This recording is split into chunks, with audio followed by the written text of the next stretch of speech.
From a young age, I've been a simpleton, believing whatever people told me and acting on it immediately. My best friend stared at a display window and sighed. This dress is so beautiful, I'd go with whoever buys it for me. I swiped my card on the spot, then packed her and the dress up and took her home. Our boss declared in a meeting, if we double our performance this quarter, I'll kneel down to everyone. I led my team and we worked our butts off for 3 months. At the year-end party, I quietly placed a prayer mat in front of the boss. I used this straightforwardness to purify my social circle, until I met my boyfriend's green tea childhood friend. At our first meeting, she said softly, "Sister-in-law looks like she has plenty of energy, unlike me. I'm naturally cold-bodied, and my hands and feet get freezing in the winter." Without a word, I pulled off my boyfriend's new limited edition down jacket and wrapped it around her. At our next meeting, she sighed, "I'm so envious that brother takes such good care of people. I wish the boyfriend I find in the future would be half as good as brother." I immediately posted a sincere matchmaking for a friend ad on my WeChat Moments, with her meticulously edited photos and WeChat ID, captioned, "Good girl, gentle and considerate, urgently needs a mature man to cherish her. No time wasters." Today at a gathering, she clutched her chest in public, gazing pitifully at my boyfriend. "Brother, I've been feeling down lately and my chest hurts." I immediately dialed 120. "Emergency center? Someone here has sudden angina, suspected myocardial infarction. Please send an ambulance immediately." The siren of the ambulance grew louder and louder, piercing the noisy music in the bar. In less than 3 minutes, several paramedics in uniform rushed in, pushing a stretcher. "Who called? Where's the patient with angina?" Everyone's gaze whooshed over to our booth. Isla, who was clutching her chest and leaning tearfully on Caleb's shoulder, froze. The sadness on her face froze, and her eyes were filled with astonishment. Caleb was also stunned. He looked at the paramedics, then at me, his brow furrowed into a knot. I stood up, pointed at Isla, and said to the doctor in a rapid voice, "It's her. She said she had chest pain, suspected myocardial infarction. Please check her quickly." The paramedics immediately surrounded her, one of them taking out a stethoscope to put it on Isla's chest. Isla screamed in fright and jumped away from Caleb's arms. "I'm fine. I'm not sick. What are you doing?"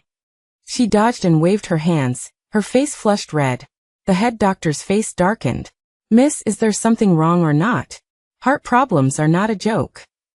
Caleb finally reacted. He pulled me behind him and glared at me with anger in his eyes.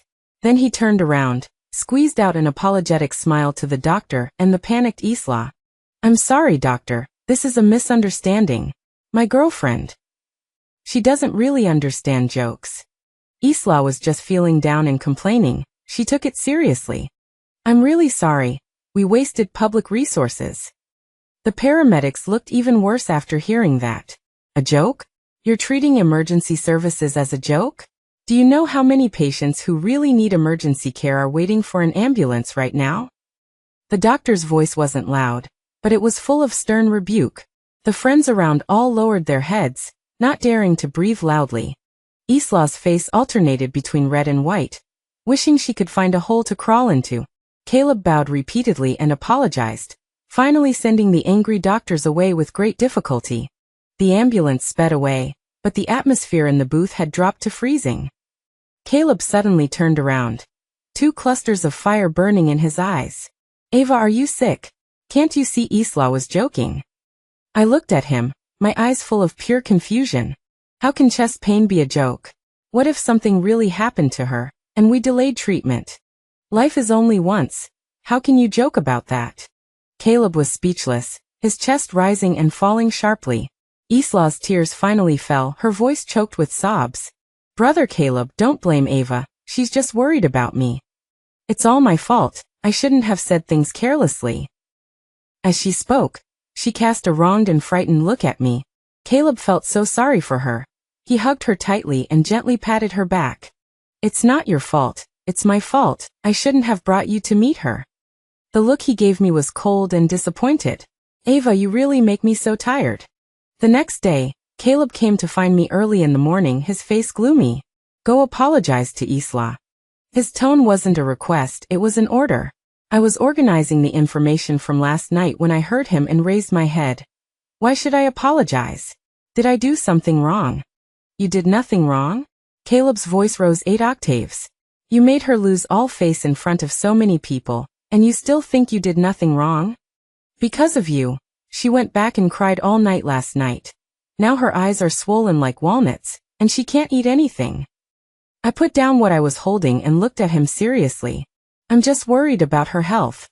If you think that's a mistake, then there may be a fundamental difference in our understanding. Caleb laughed in anger. Difference in understanding? Ava, this isn't a difference in understanding, this is zero emotional intelligence. I don't want to argue with you. He took a deep breath. You must apologize today. Otherwise we. He didn't finish, but those 2 words hung between us. I was silent for a moment, then nodded. Okay, I'll go. Caleb's expression finally softened. In the afternoon, I showed up at Isla's door with a fruit basket. Caleb opened the door, his eyes complicated when he saw me, but he still stepped aside. Isla was sitting on the sofa, her eyes indeed red and swollen, looking pitiful. When she saw me, she shrank back behind Caleb. I ignored her little actions and walked straight up to her, placing a stack of documents on the coffee table. Isla, I'm sorry for making you feel embarrassed last night. Isla was stunned, probably not expecting me to be so direct. Caleb also had a satisfied look on his face. I continued. However, your health problems cannot be ignored. I consulted a specialist, and this chest pain caused by emotional excitement may be an early sign of cardiac neurosis. I pushed the documents in front of her. This is the appointment I made for you, the best cardiology specialist in the city, Friday morning at 9 o'clock. I've also compiled some dietary and lifestyle suggestions for heart health for you. You should take a look. Your body belongs to you. You must not be careless. I spoke with the utmost sincerity. Isla looked at the appointment slip and the thick stack of documents, the color draining from her face instantly. She looked at Caleb for help. Caleb's expression also froze. He probably thought I was just going through the motions, and didn't expect me to have prepared all this. Ava, I interrupted him. Caleb, Isla is your best friend. Aren't you concerned about her health? One sentence blocked everything he wanted to say. He could only say to Isla dryly, Ava means well maybe. You should go see him. Isla pinched the appointment slip, her knuckles white, finally squeezing out a smile that was more like a cry. Okay. Thank you, Ava. Isla ultimately didn't dare skip the specialist's appointment. It is said that the test results were all normal, she was just a little anxious. After this incident, she was quiet for several days. Until Sunday, I saw a photo she posted on WeChat Moments. In the photo, she was wearing a simple white dress, standing in front of an ancient window, looking into the distance with melancholy eyes. The caption was, "Some people's concern is too heavy, making it hard to breathe. I just want to be alone, quietly for a while. Perhaps, a trip to a quiet temple will wash away the dust of the soul." Below was a string of comments from Caleb's friends. Don't be sad, Isla, some people just don't understand gentleness. Hugs, we all understand you. Where's brother Caleb? Why isn't he with you? Caleb replied below. I'm in a meeting, I'll be there soon. I looked at the phrase wash away the dust of the soul, and fell into deep thought. Temple, quiet, wash away the dust of the soul. Open the computer and start searching. Soon I locked onto a target, the Jingxin Zen temple in the suburbs. The abbot there is an enlightened monk, and the temple is known for its strict rules and regulations. Cell phones are handed in, no food after noon, waking up at 4 in the morning for morning service, and a large amount of labor to be done every day. It is a well-known soul purification center. I immediately signed Isla up for a month-long, deep spiritual retreat experience. Then, according to the address, I bought a large package of plain cotton and linen clothes that met the temple's requirements and drove directly to Isla's apartment. When I arrived, Caleb was there too, gently comforting her. They were both stunned when they saw me. I put the bag in my hand, and a printed confirmation letter on the table. Isla, I saw your WeChat Moments. I looked at her sincerely. You said you wanted to go to a temple to cleanse your soul. I'm very supportive of that. It's a very beneficial activity for mental health. I signed you up for the Jingshin Zen Temple's retreat, starting next Monday for a month. The masters there are very skilled. Many people want to go but can't get a spot. Look, this is your confirmation letter. I bought the clothes for you too. They're all pure cotton, comfortable to wear. Isla's mouth slowly widened, her eyes filled with horror. A month of spiritual retreat? Handing in her cell phone? Waking up at 4 in the morning? Her face turned a ghastly green in an instant. No, that's not what I meant.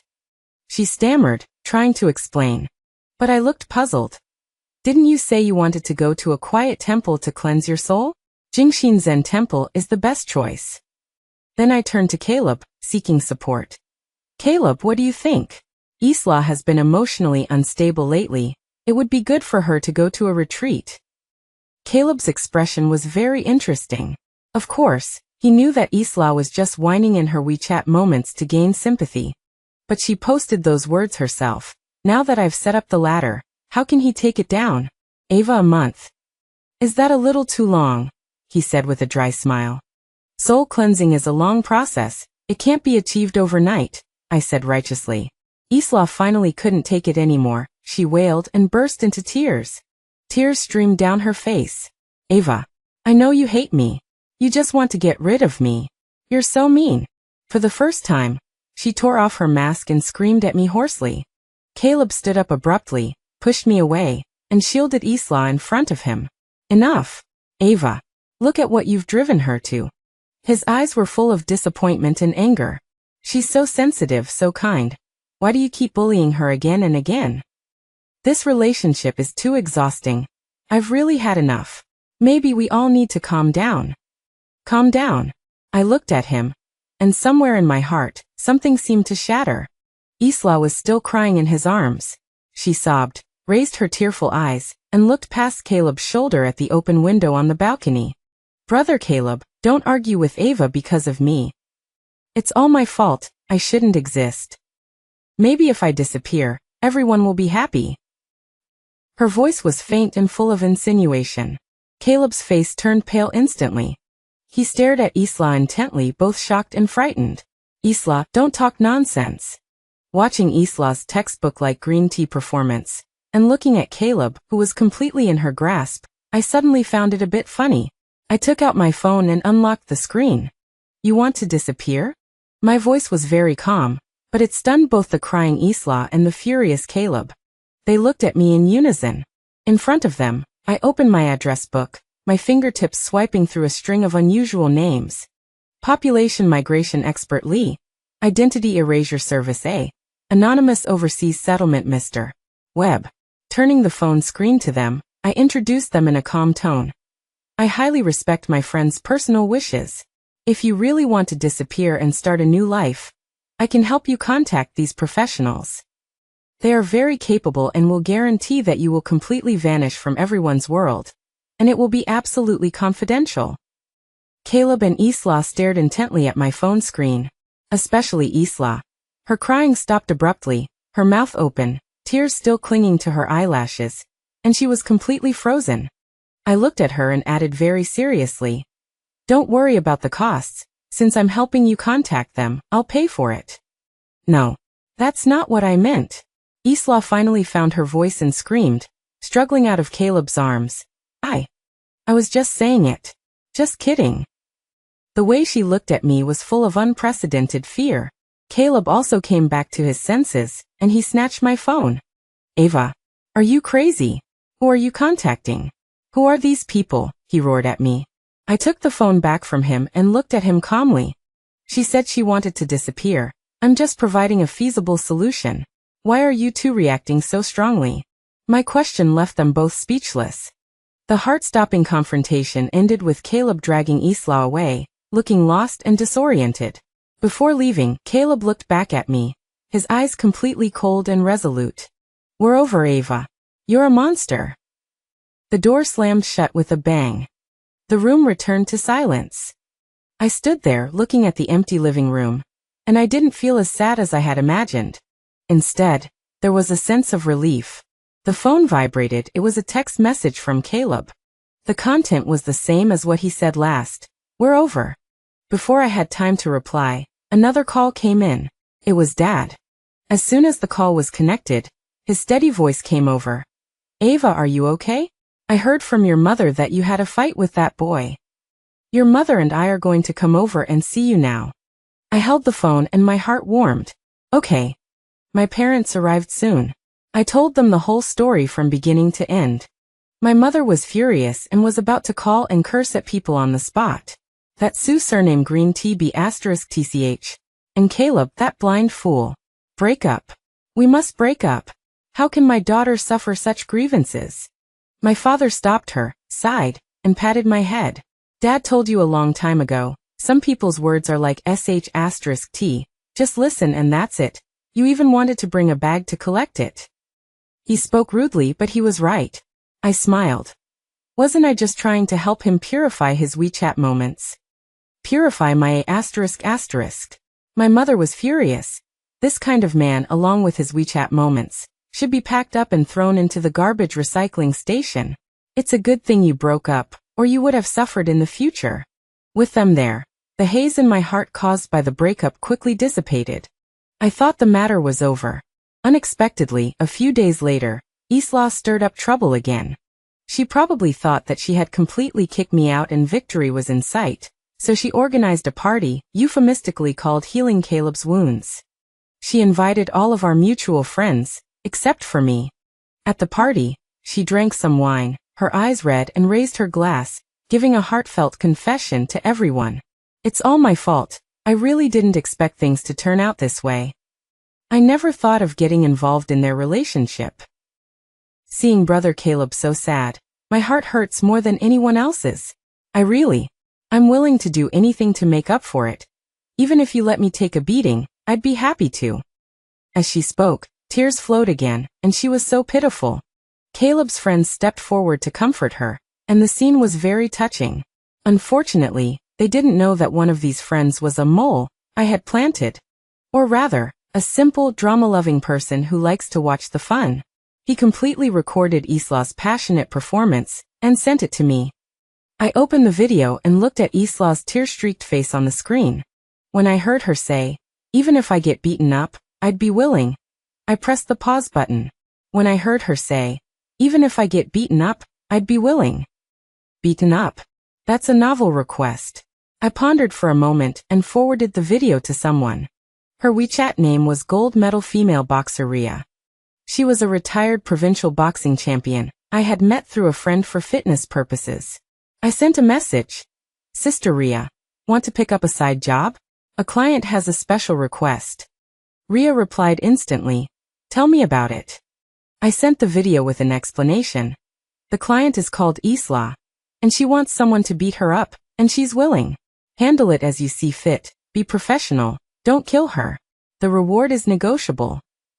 Ria replied with an okay gesture. Guarantee client satisfaction. The next morning, Isla dressed smartly and came out of the apartment building, probably going to find Caleb to continue the healing act. As soon as she got downstairs, a woman wearing a sports vest with smooth muscle lines blocked her path. It was Ria. "Miss Isla."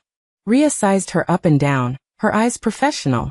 Isla was a little freaked out by her gaze and asked guardedly, "Who are you?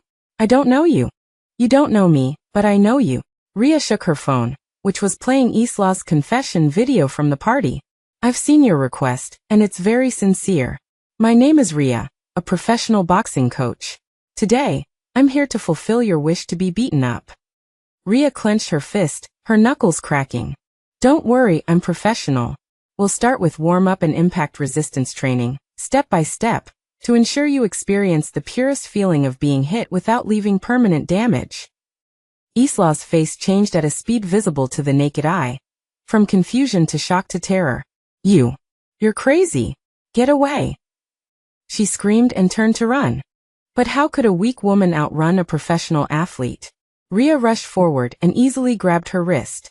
"The client is very emotional, it seems she can't wait. Don't worry, we'll start with core strength training." Ria's enthusiasm and professionalism sounded like the devil's whispers to Isla. This dramatic scene took place at the entrance of the residential area where people came and went, quickly attracting onlookers and filming. Caleb was in a meeting at the company when he received Isla's sobbing call for help. He rushed to the scene in a panic and saw the horrifying scene of Isla being pinned to the ground by a tall, muscular woman, about to start abdominal impact resistance training. "Stop. What are you doing?" Caleb's eyes were bloodshot as he rushed forward to pull Rhea away. Rhea dodged sideways, easily avoiding him, and then held up her phone, shoving the video in Caleb's face. "Sir, don't get excited. I was paid to provide a service. Your friend, my client, Ms. Isla, clearly stated in the video that she was willing to be beaten up."